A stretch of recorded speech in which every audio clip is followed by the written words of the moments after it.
This is Jack and MT. we are Frankly Speaking. We can definitely talk about everything, just give men's perspectives. Primarily sports. Football, basketball, baseball. If some people like soccer, some people like hockey. But frankly speaking, we would like you to chime in and maybe suggest a topic. It really doesn't have to be about sports because I have a wide-ranging perspective and viewpoint and opinion on everything. And if you are interested in the content and you like what we do here, definitely like, subscribe, comment. It definitely helps us grow.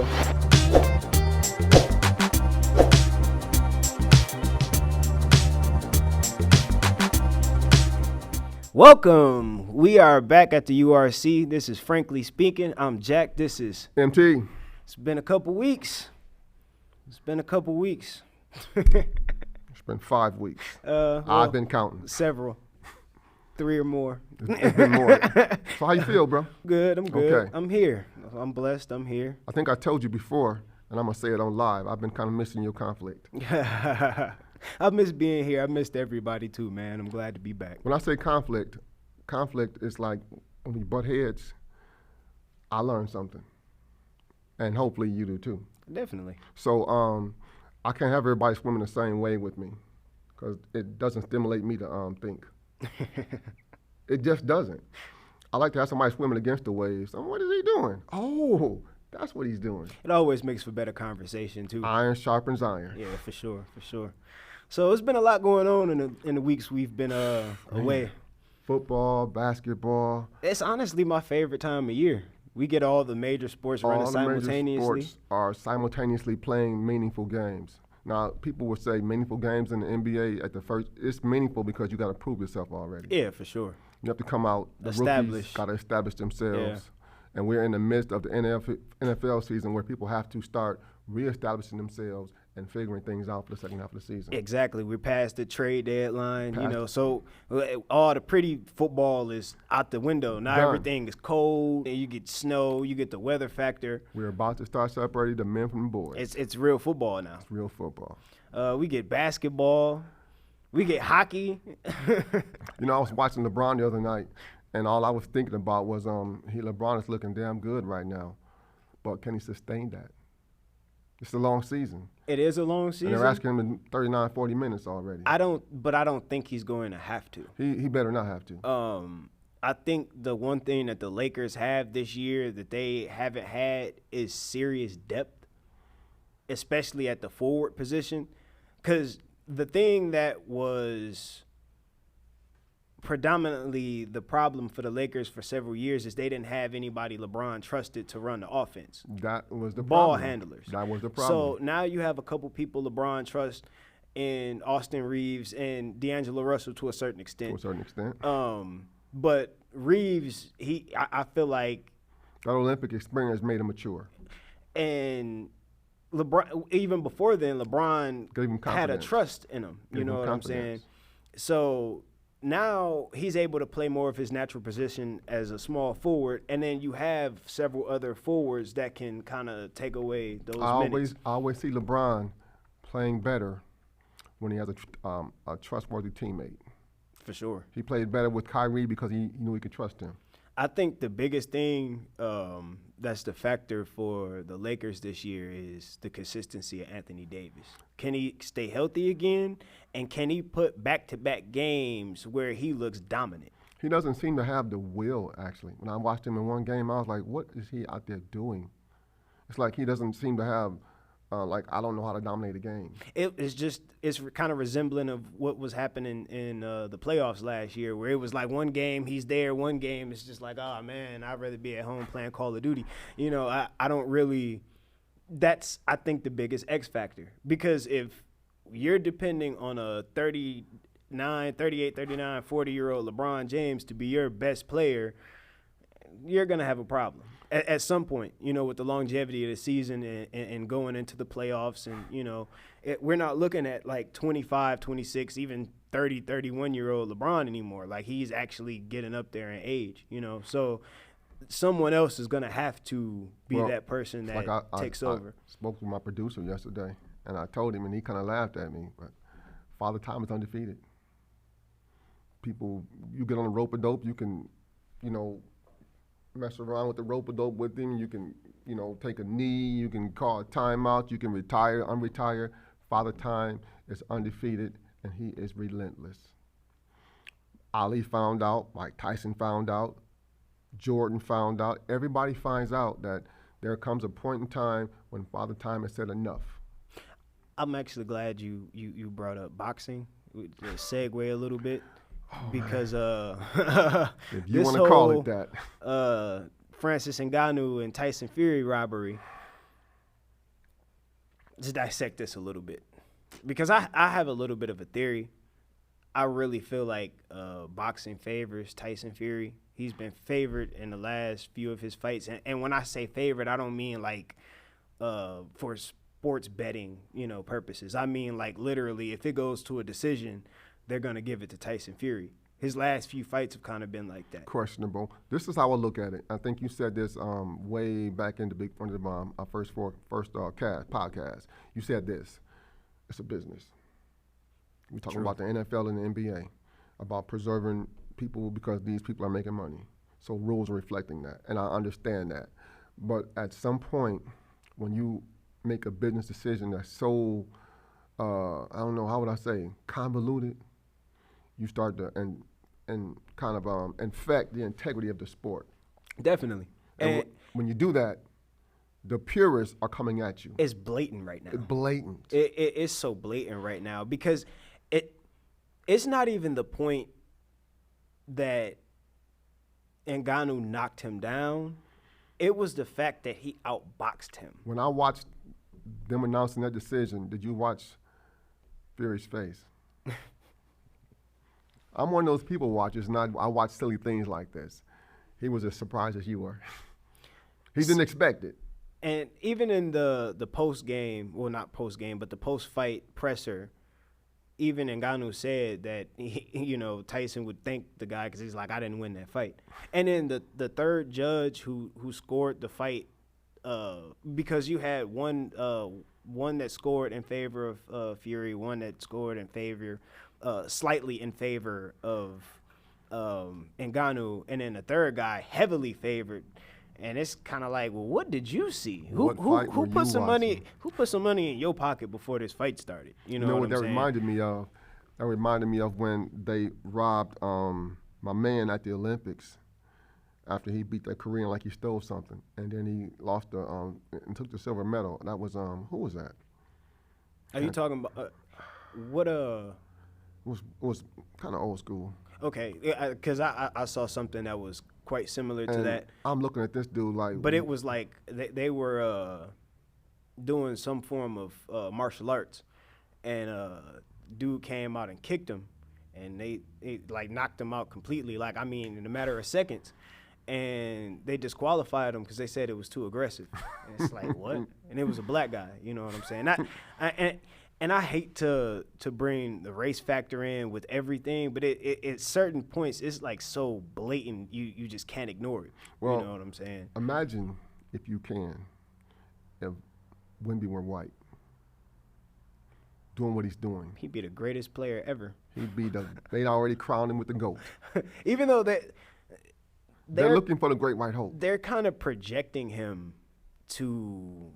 They're already calling him the greatest prospect to ever come in, like surpassing LeBron. Mm-hmm. You know what I mean? Like, and one of our producers made the point that he is the first 19-year-old to score 35 in a game. Mm-hmm. Dude might be nice, but who knows if he lives up to, the career hype? Because when you talk about LeBron living up to that career hype and surpassing the expectations that like we put on him, mm-hmm. because it wasn't like he was coming out of high school calling himself this stuff. No. ESPN or Sports Illustrated titled him the chosen one. Well, they heralded LeBron when he was a freshman in high school. Yeah. They were looking at him as an 8th grader. And I was like, because I remember reading an issue of USA Today, because they had that national sports newspaper going on. Does that still exist anymore? USA Today, does it still exist? Yeah. Because I haven't read papers in so long, I don't even know anymore. Well, everything is like digital now. It's digital. But I remember I'm at work, my machine is going, and I'm reading USA Today. Who is this? They got a 13-year-old and they already called him the next Michael Jordan. See, This is nuts. the interesting thing is, I remember being in elementary school, watching him in high school play on TV, Yeah. wondering why we're watching Ohio high school sports, but noticing this player is like, he looked like Kobe in high school. He's just high flying, and so it was interesting. And I've, kind of followed him since, He reminded me, because we had an old school guy around here. He wasn't old school because he's younger than me. His name was Arthur Baker, and he's deceased now. He was headed toward the NBA. And I saw LeBron play for the first time, and he reminded me of Arthur Baker. But he was about 8 inches taller. Because Art Baker, as we called him Pookie back in the day, would do anybody. Everybody had a Pookie. He would do anybody. When I first met him, he was in the 8th grade. Funny thing. He was in the 8th grade. And I was a junior in high school. So he was around 5'7". He was already dunking the ball. He wasn't almost dunking, he was already dunking with flair. We see this little dude come down with the little pretty curly hair, and here come Pookie. What? What's this little guy come around there, and he's handling the ball with a string already in 8th grade. He's already just patting the rock like a... Not the Jerry curl juice. No, he had the natural hair. He's a little pretty hair, curly hair. And he's one of the little pretty boys. And I'm like, who is that? Oh, that's Art Baker. Somebody just called him Pookie. That's what they call him, Pookie. What year was this? Oh, that was way back, man. Oh, okay. I was 11th grade, so it had to be 82. Oh yeah, he had Jerry curl juice. No, he had It might no, my bad. It was S curl then. He might have no. 'Cause Art Baker had that kind of hair, what they call good hair. He had good hair. Everybody has good hair, man. It's our natural hair. Well, I'm It's our going back natural to the time when they called it good hair and say you had bad hair if you had kinky hair and Yeah, if you see, had curly hair was good hair. those things are those unrealistic beauty standards that Symptoms of colonization. we weren't taught to appreciate our features and love ourselves. Again, you know. let me reiterate: symptoms of colonization. Yeah, definitely. But We're breaking out of that now. But to make a long story short, when I saw LeBron, he played like Pookie.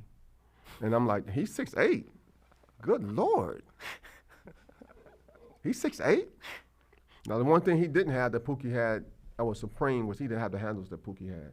I used to watch Pookie just put the ball and dribble with his fingers real close to the ground. I'd seen Zeke do it, and Pookie was doing that. And then he'd raise it up and pat it real fast and just, he had it on the yo-yo. Yeah, I was just about to say that. He had it on the yo-yo. He was only in 8th grade. And he would take you out deep and put you on a spin cycle. And then he's gone, and suddenly you hope that somebody behind you got your back, and he's dunking the ball.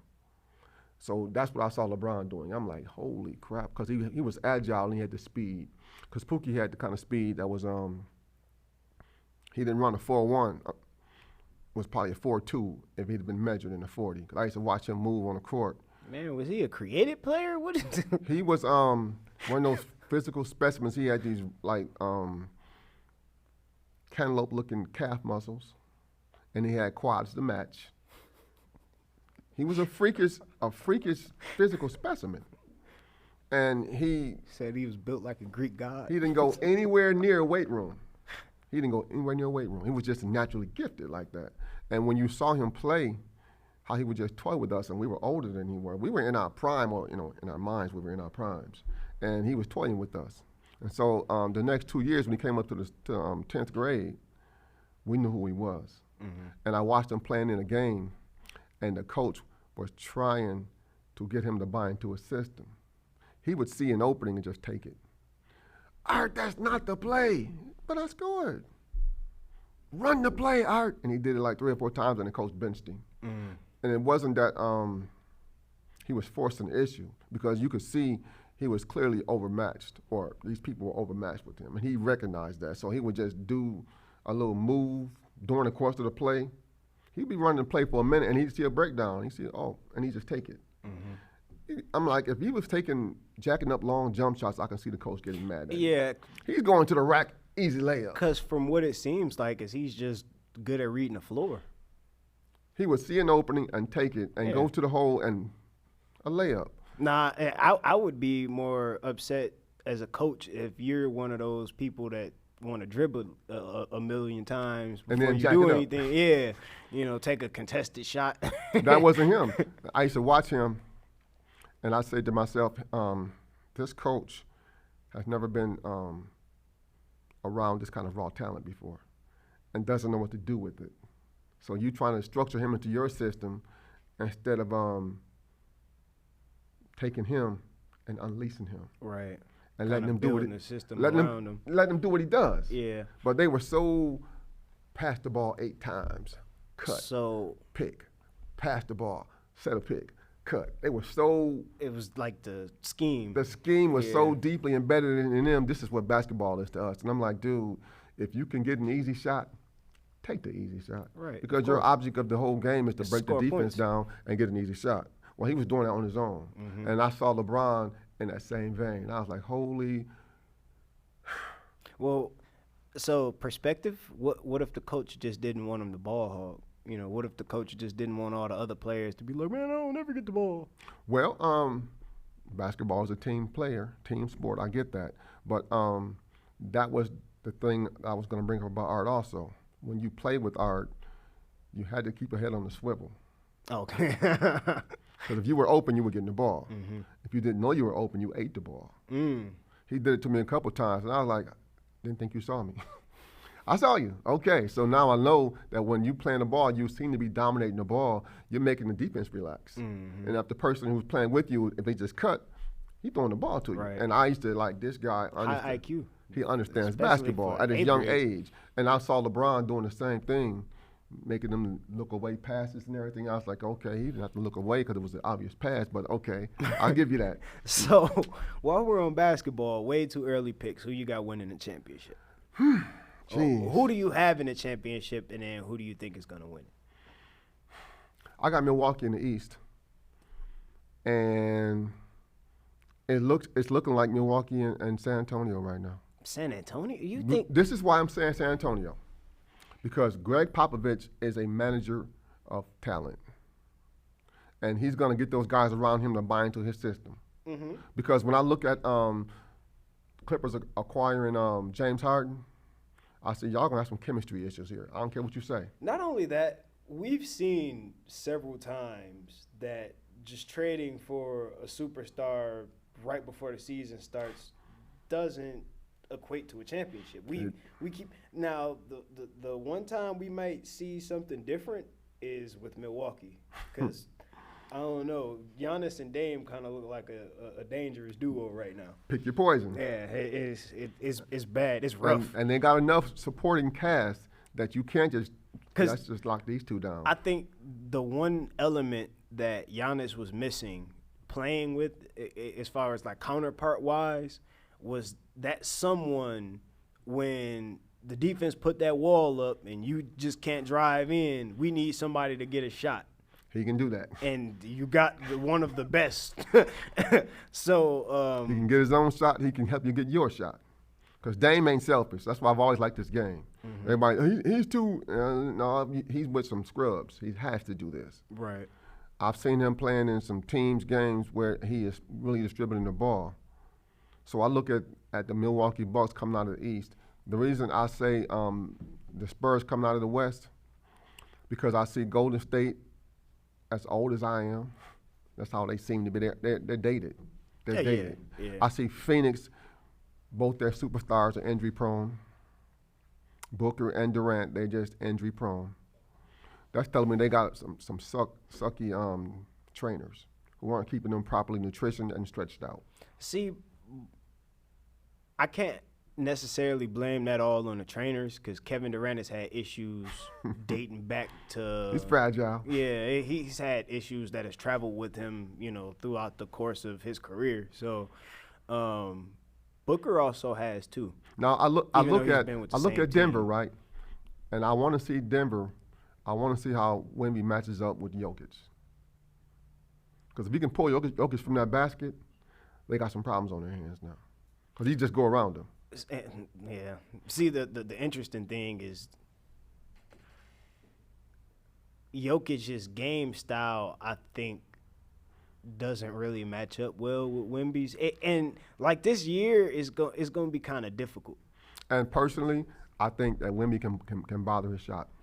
And that's why Nobody I else think really so can. too. If he figures out and Pop gets him understanding leverage, that you don't have to just follow him step for step. Take a step back, let him come to you, now go get it. Right. And that's how I was coaching defense. The reason that I made that comment is because I think this year is going to be difficult for people to adjust to how he plays. Because just like we were talking about earlier, an open shot is not an open shot when he's around because of that 8'4" wingspan. You know what I'm saying? So how does Jokic adjust to that?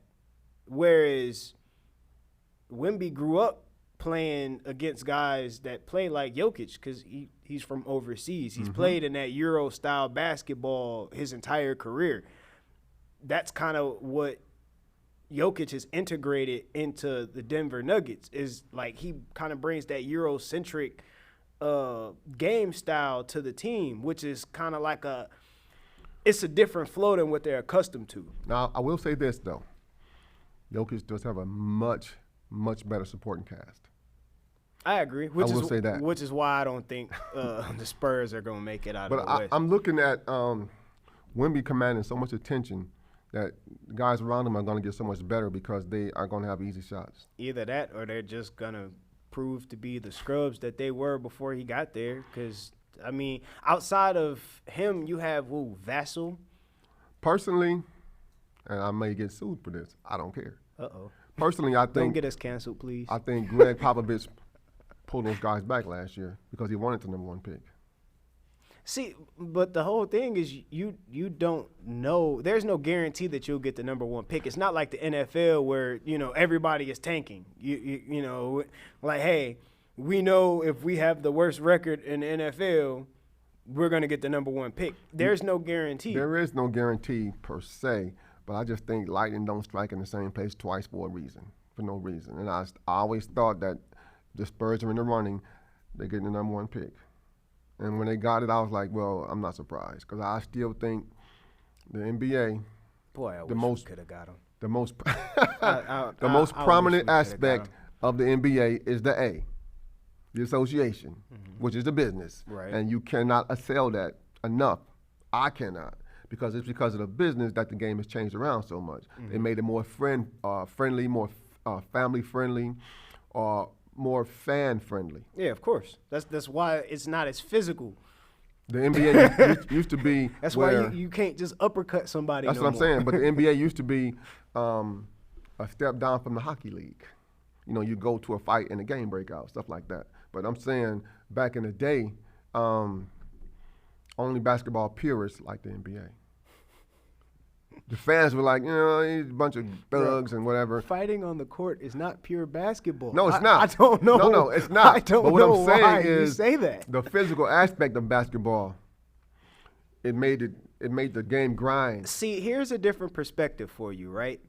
With taking all that physicality out of it, it added the element of more skillfulness. It did. But what also happened with their skillfulness now was you started to elevate showmanship. And showmanship sells tickets. There we go. We're on the same thing here. Because what showmanship does also is after you start keying on showmanship too much, you start forgetting about fundamentals. And I've watched guys making dumb plays trying to be on ESPN. The interesting thing is that I think is one of the critical keys to why it's so much bad tackling in football. Because everybody wants to make that hit stick play where it's just that loud crackle off the shoulder pads and then you stand over them like this. You know what I'm saying? A spectacular play. And guys will bounce off of that and keep running and then you just look foolish. So I've seen more in the last probably 2 or 3 years on the NFL and in college level of guys lunging and guys hurtling over them and they just whiffing. And I'm like, who taught you to tackle like that? With your head down, lunging, leaving your feet. Who showed you to tackle like that? Because I wasn't shown that as a kid. I was always shown to keep your head up, push your head past him, put your shoulder in his gut or his chest. And keep driving your legs. And drive your legs and wrap it up. Yeah. That's how I was taught.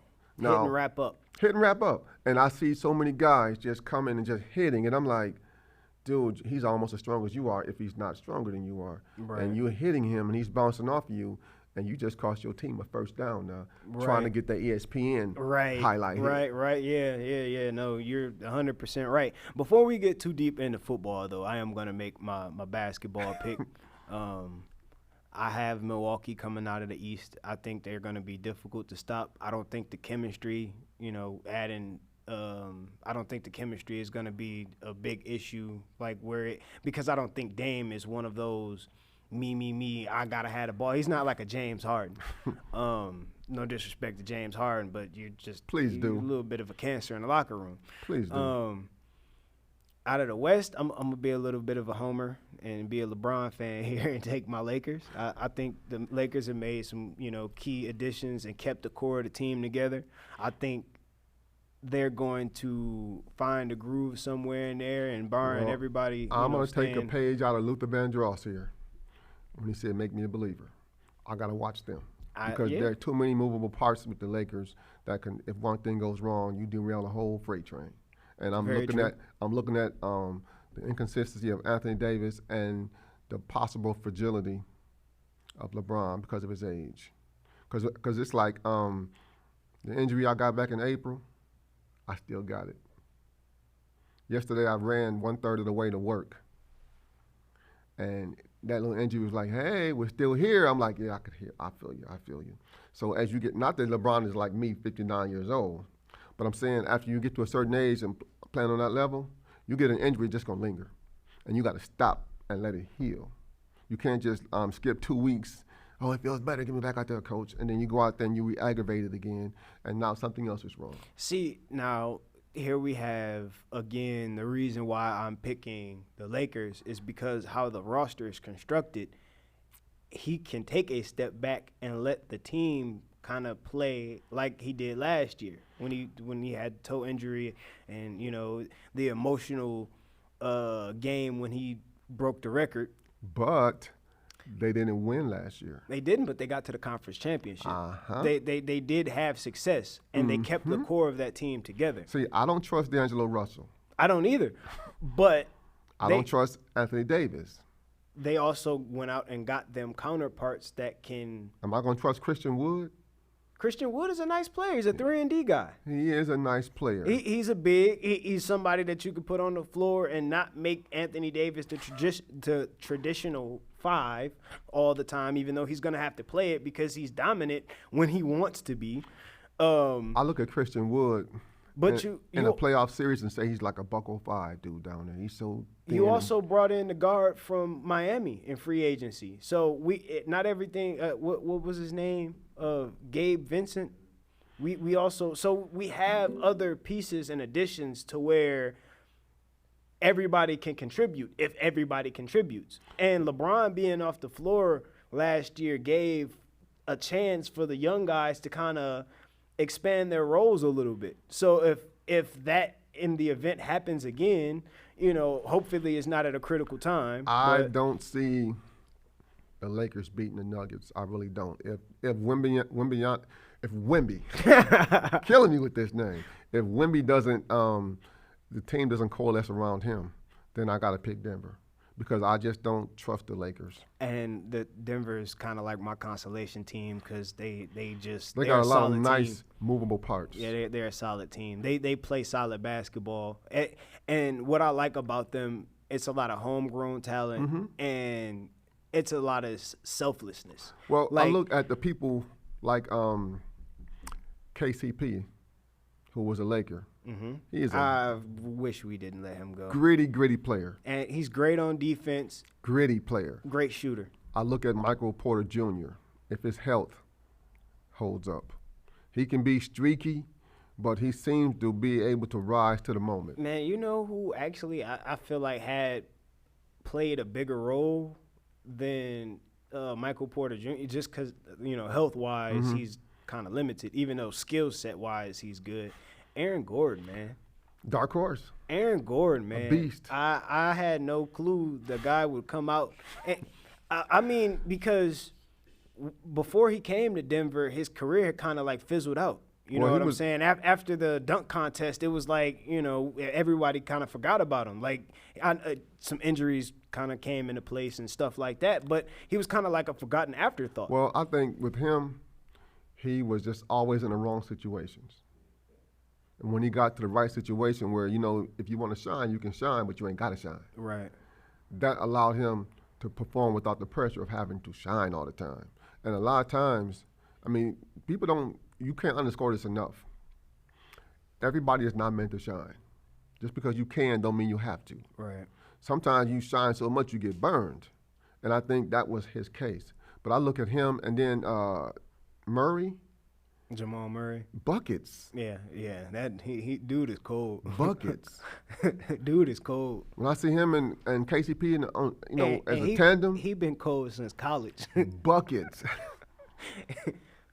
So that's what I say. They take a lot of pressure off of Jokic, and Jokic makes them all better. Mm-hmm. Because Jokic can get you 40 points if you need it, or get you a ridiculous triple-double.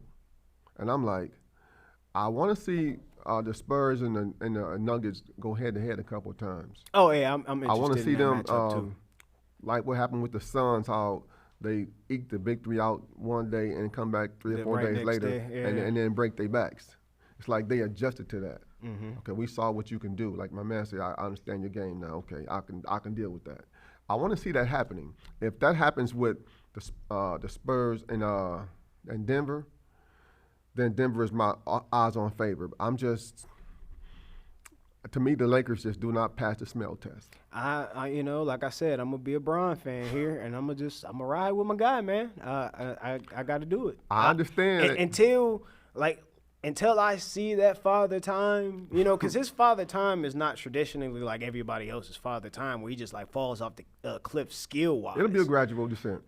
I don't think it's going to be the injuries. If the injuries keep, tacking on, and it's like, it's not the major injuries, it's those little knick-knack, you know what I'm saying, naggy, don't really go away. It's those kind of injuries that's, This is what I see in LeBron playing now. He realizes he ain't got to go above the rim every time down the court.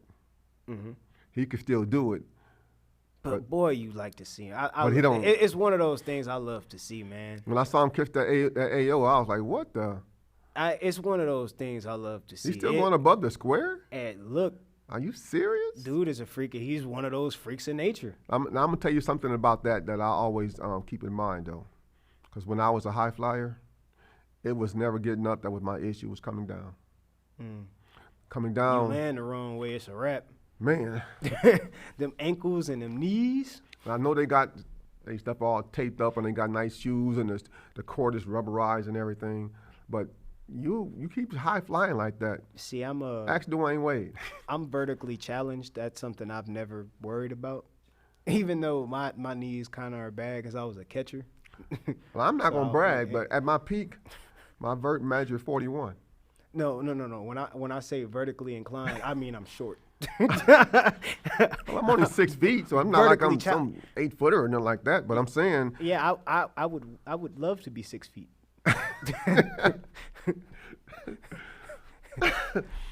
Well, I didn't get there until I was 20 years old. Because when I was 18, I was 5'10", and somehow I just got out of high school and I kept growing a little bit. Got 2 more inches. Never got to 5'10". Did you watch the World Series? No, I just saw the highlights.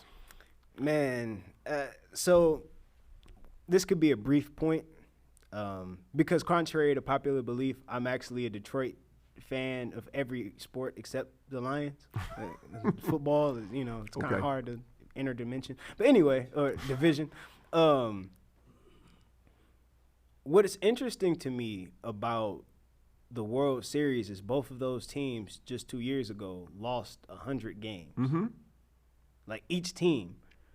The Tigers have been in a rebuild for 15 years. It's making me question the management as to why it's taking so long. We shell out money. It's the decisions that we make that are kind of they're not shelling out money to the right place. Thank you. Right places. Thank you. Because I look at these teams around the league and I say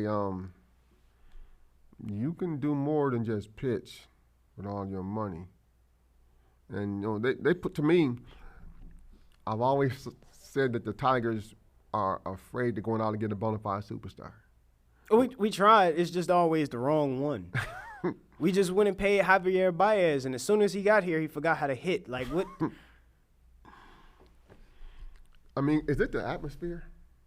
Maybe it's the ballpark, because I remember a bunch of players back in the day complaining about the ballpark being too big, not getting as many. I'm serious, not getting as many home runs. And then we had Prince Fielder come, and he didn't seem to have a problem, except for with his back. But outside of that, he didn't have a problem hitting dingers. Well, I here. mean, look how small the Rockies park is, though, and then they got thin air too.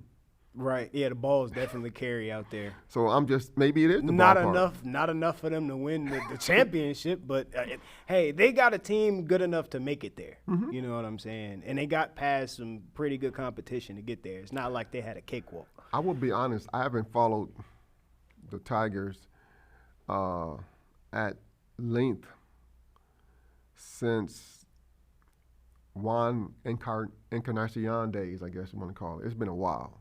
Because they, like I said, it's been 15-some years where they've been just rebuilding and rebuilding and rebuilding Very and restarting and rebuilding and restarting. I'm like, geez. I've still followed them because, I'm a baseball fan, and, I grew up loving the Tigers. So when Jim Leyland left, I lost congratulations, interest. Jim Leyland, on your Hall of Fame. I lost interest. It's just like, where y'all finding these managers at?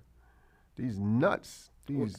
At this point, it seemed like it's some backhanded deals going on where they just, hey, that's my buddy over here. I'm let him be the bat boy, and now he's the general manager. And it's seriously, man. Because growing up, I was a huge Sparky Anderson fan.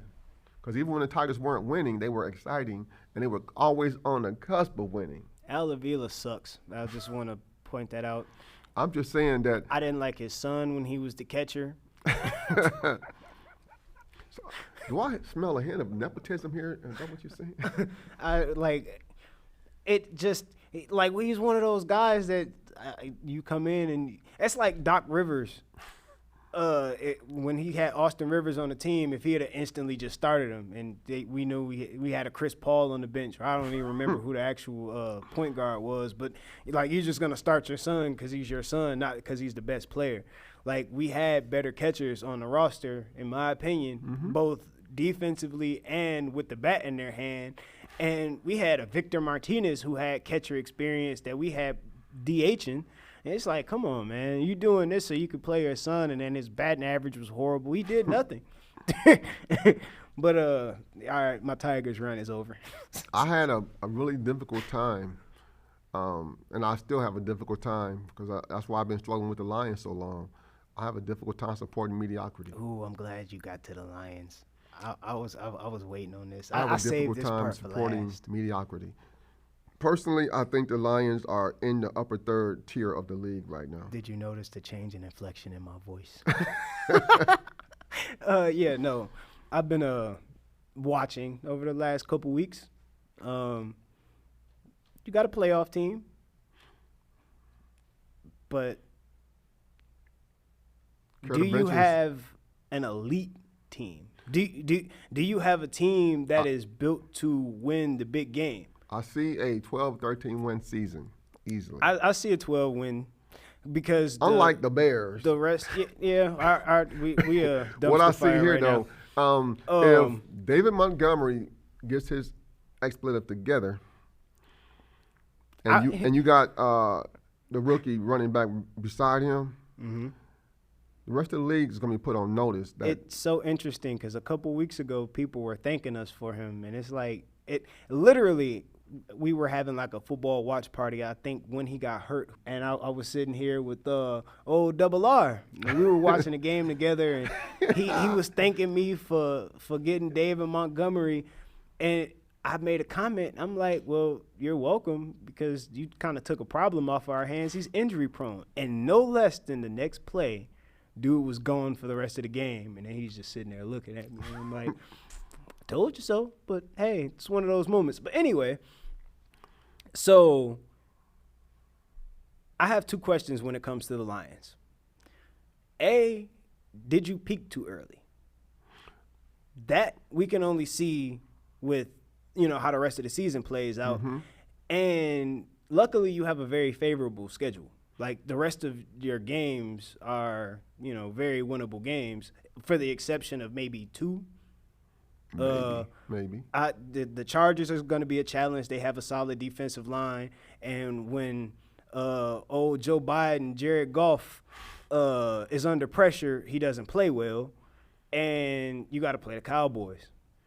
And you got to go to Dallas to play the Cowboys. To me, Cowboys are Dr. Jekyll, Mr. Hyde. See, now I have some evidence on why I kind of feel like the 6-2 is a little misleading. Again, you're going to be a playoff team. Going to win a division, first in 30 years. Congratulations. Woohoo. Rain the confetti down, right? Okay. So let's look at the list of the quarterbacks that you faced.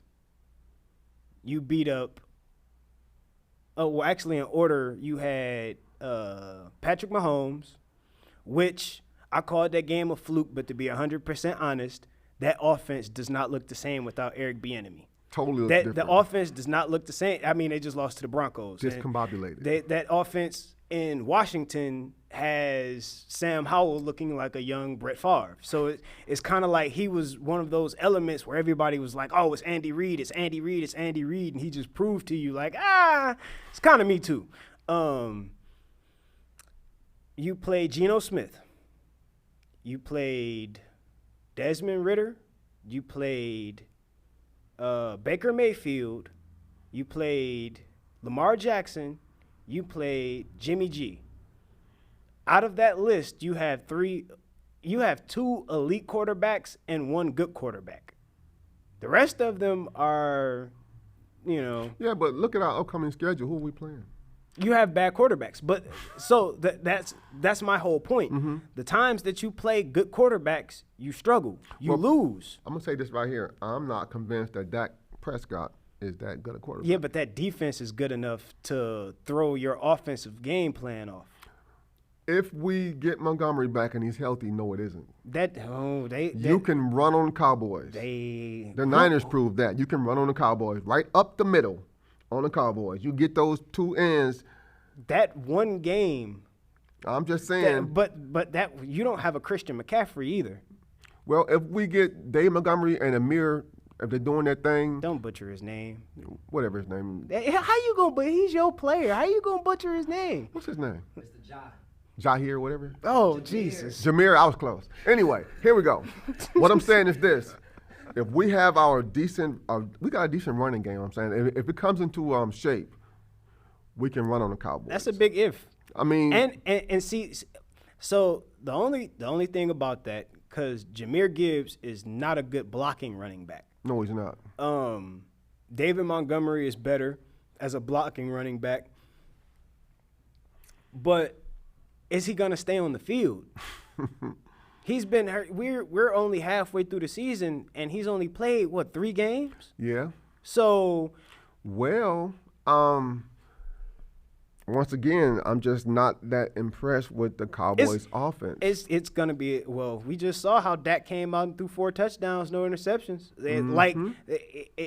It's up and down, but who's to say it won't be one of those up weeks when y'all come to town? That's all I'm saying. So, but outside of that and the Chargers, the only other team that might be is maybe New Orleans because they have a good defensive line. But outside of that, you play Minnesota twice, Green Bay again, Chicago twice. What I hear you saying actually is there aren't really that many elite quarterbacks in the league anymore.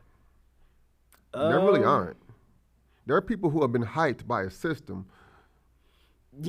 Herbert is a good quarterback. He's a damn good quarterback. He's a great quarterback. I would actually like to pose an idea. I know the NFL probably not listening, but if they were to adopt one of these football leagues like the XFL or for a farming system?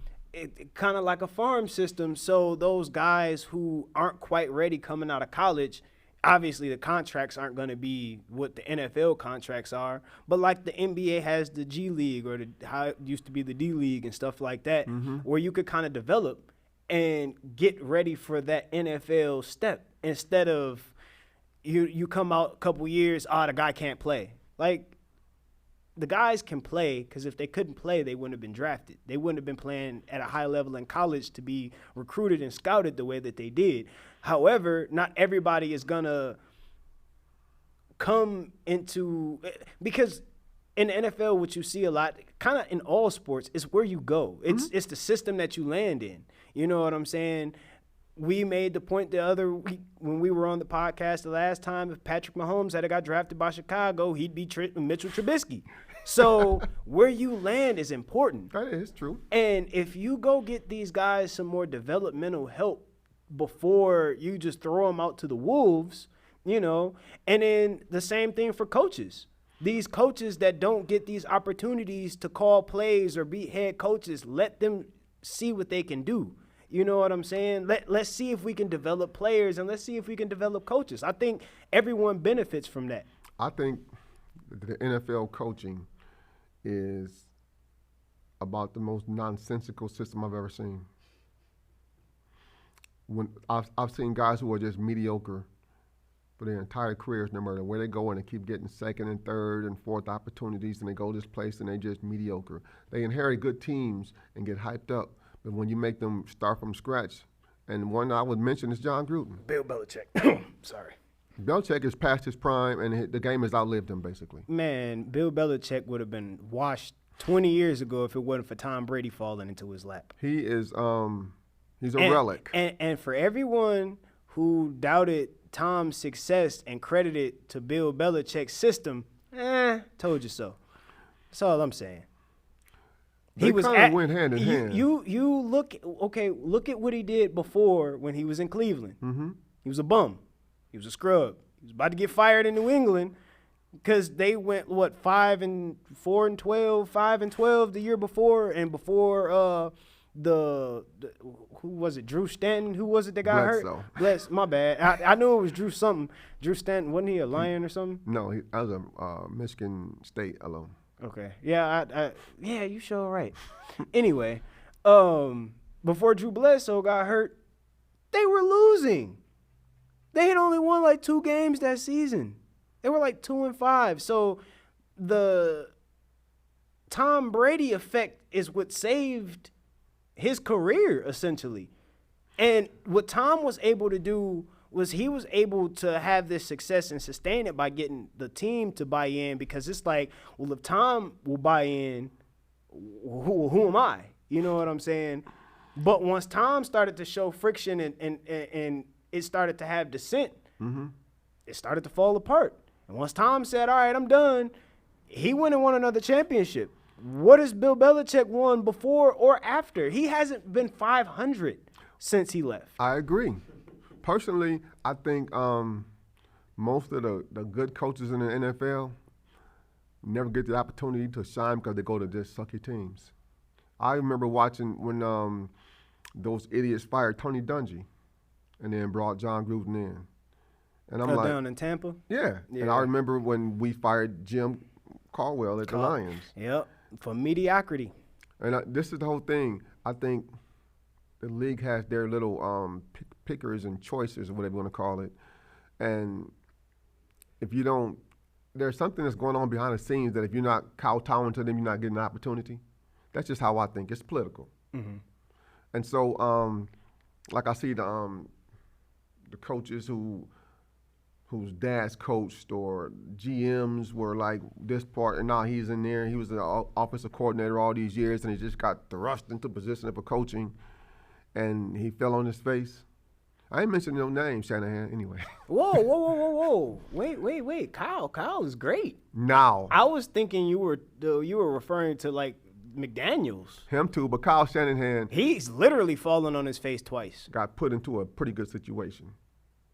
He ain't no rebuilding coach. Don't confuse the stuff here. He ain't.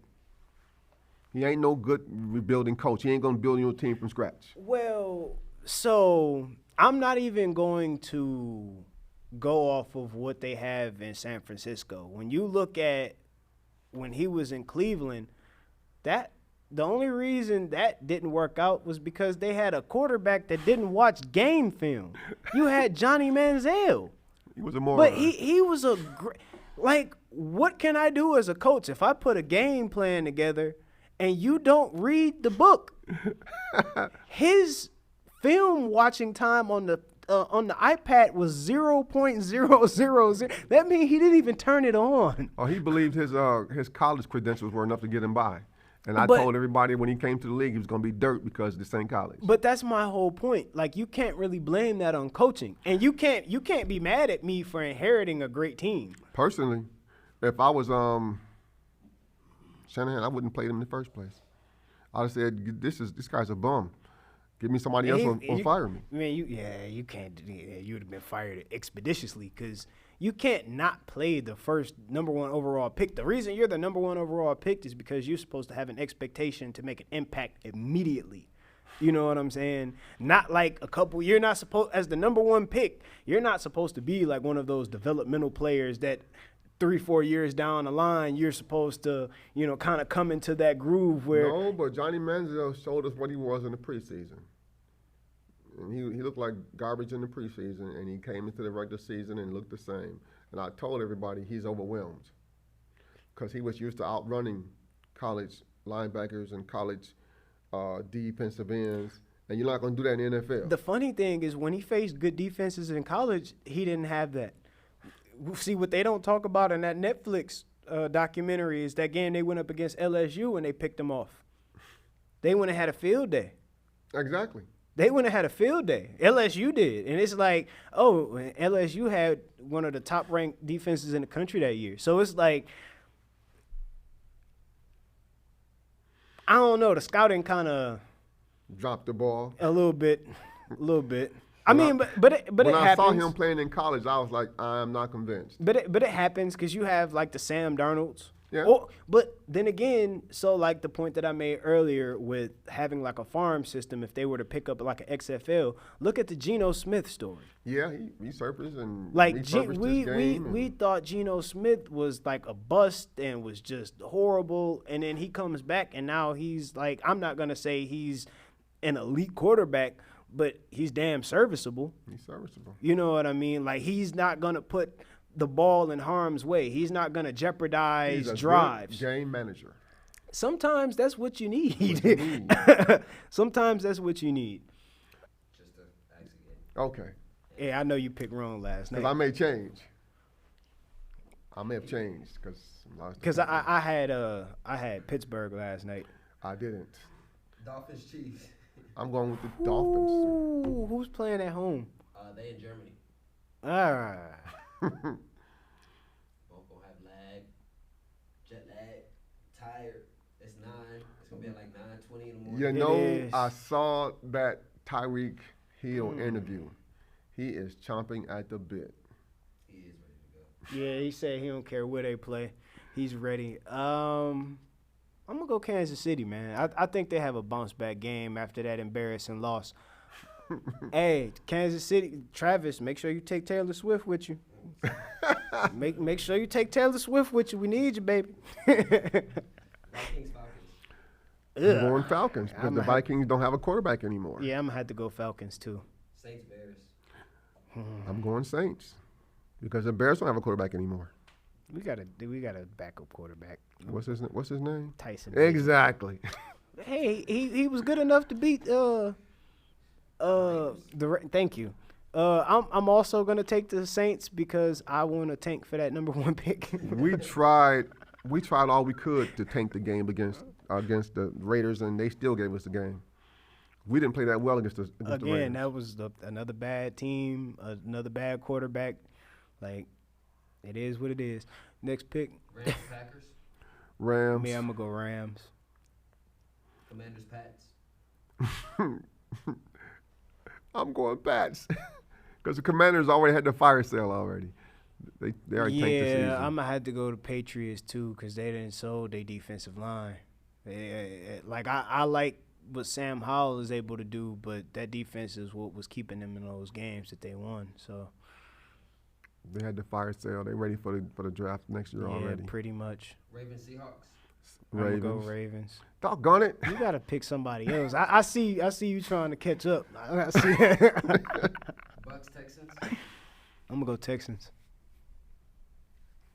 I gotta differentiate. I say the Bucks because we can't be the same every time here. Yeah, I'm gonna go Texans on that one. I think they have a bounce back game too. Change your pick on that one. I am because he said it. I'm gonna change it. Cards, Browns, Browns. Yeah, I gotta go Cleveland too. Doggone it. Colts, Panthers, Colts. I need the Colts to win that game. Giants, Raiders. Anybody got a coin? I gotta go. Wait, who's playing quarterback? They benched Garoppolo. No. I know they benched Garoppolo, but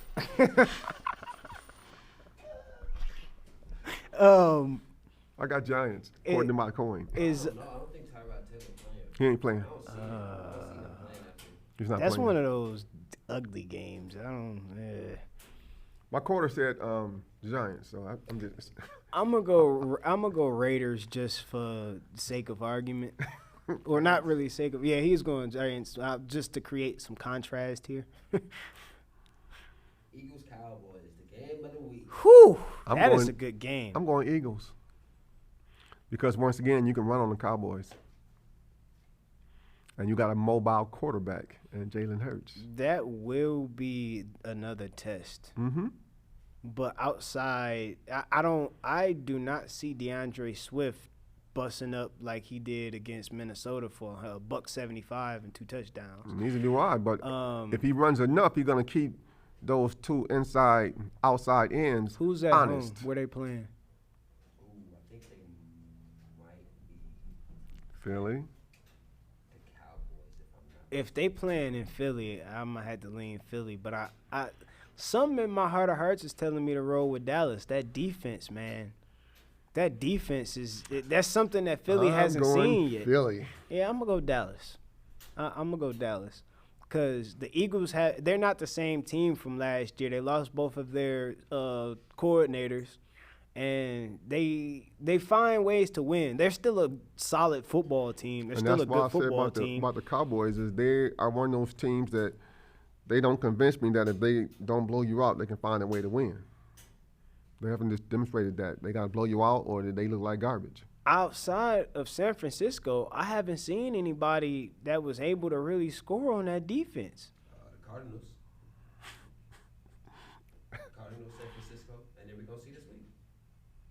We shall Other see. than that, they just like everybody else in the NFL. They playing. Yeah, usual but Giants. the thing about that Cardinals game was some of those points were garbage time. Like the final score doesn't really reflect the outcome of the game because the Cowboys kind of got up big early and then kind of dialed it back a little bit.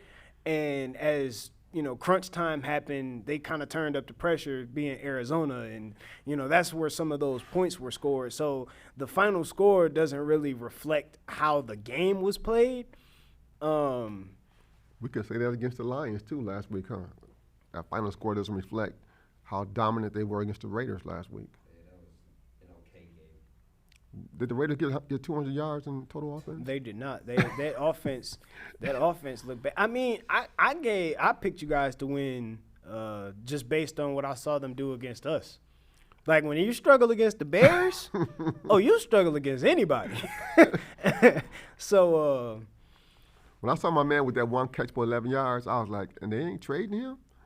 He was so diplomatic at the press conference. I was like, man. because they have a lot of talent. And to be honest, I really kind of think they might play a little bit harder, because I think they just weren't playing for Josh McDaniels no more. They kind of the locker room kind of gave up on the coach. And when they had a player and coach only meeting, it's kind of like, oh, okay, you know what I'm saying? You don't want anybody else in there. That's because we're coming to you to let you know we don't like how you're doing your job and coaching us. So Chargers, Jets. Chargers. Ooh, wait. Is that the Monday night game? I believe so. The Jets have another. That's another one of those defenses that's going to challenge Justin Herbert. Have you seen Aaron Rodgers working out? He ain't coming back. I'm like, this what year. is going on with this? I think Aaron Rodgers just likes the spotlight. He just likes he needs to. He has that. Not coming back for- Yeah, he hasn't. Well, they're not tanking. They're actually trying to win. I said they're right there. But Even if they do, they're not drafting a quarterback. Well, they already said that if they make the playoffs, he'll play. So Well, that's an if. You have to. I look at it like a 39-year-old body. I don't think so. Yeah, you got to do the first part first. You have to make the playoffs, and can we trust Zach Wilson to get you there? That's the AFC, so I don't think so. I'm gonna probably ride with the Chargers though. I think it's gonna be an ugly one though. I think it's not gonna be a high scoring game. I don't think the Chargers look like they just did against us. You know what I'm saying? Where are they playing at? I think that was at the Jets, if I'm not mistaken. Ooh, Because you got I may be mistaken. that's a cold game. yeah, you got field That's a cold conditions game. now. See, and this is what I like about this part of the season because you get real football, the grit, the grind. It's not all the pretty, flashy football right now because it's cold. Unless you're playing in these domes. It's but when you are a dome team and you got to go play outside. It's different. It's different. And the final one, Bills versus Bengals. I still got Bengals. I think that the Bengals have arrived. Joe is back, and I've never seen a quarterback of the stature of Josh Allen who still takes as many risks as he does. He's talented. He got the arm talent. And He reminds me a lot of Brett Favre. so much. Um, But he's got to learn, like Brett Favre had to learn, that, you are not the system. You still got to – when I see him always trying to force the ball to whatchamacallit. That's one of those games where I don't really think it matters where they're playing because they're both too cold weather teams that play outside. That's a tough one. Not for me, it ain't. Excuse me. The Chargers were at home against y'all, right? Yeah, I think so. So they might be, the Chargers might be at the Jets. But Bengals, Bills, my bad. I'm gonna go Buffalo. I'm gonna be a little different. Now, if I come and text you and change my picks afterwards, be expecting that text message after I do a little more research. But make sure you guys like, subscribe, comment, interact. Let us know what you think about the podcast topics. Just what we talk about. Chime in. It definitely helps us grow in the algorithm. I got nothing.